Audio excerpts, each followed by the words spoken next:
The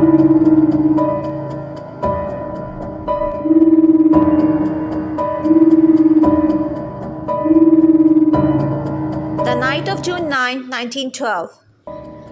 The town of Villisca, Iowa was silent that night.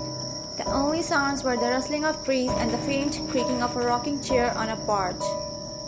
Inside the Moore family home, Josiah and Sarah Moore had just put their children to bed.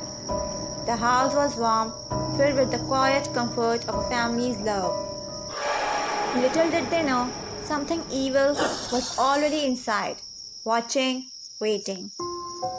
The Moore family had 6 children, and that night, 2 young guests, Lena and Ina Stillinger, had come to stay. 8 souls, unaware they would never wake up again. Sometime after midnight, the killer emerged from the attic, his axe gripped tightly in his hands. He moved methodically first into the parents' room.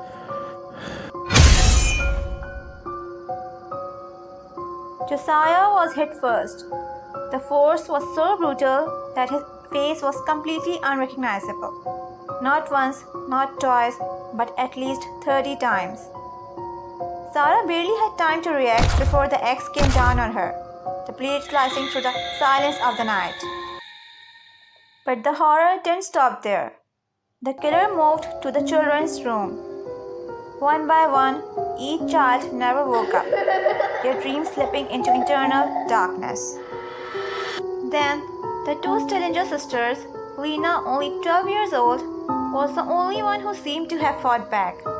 Her body was found slightly out of bed, her arms raised in defense. And then, silence. The killer stayed in the house for hours.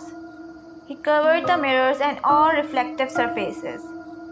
He draped blankets over the victims' faces as if he couldn't bear to see his own crime. He washed his hands in a bowl of water, leaving a bloody trail across the floor.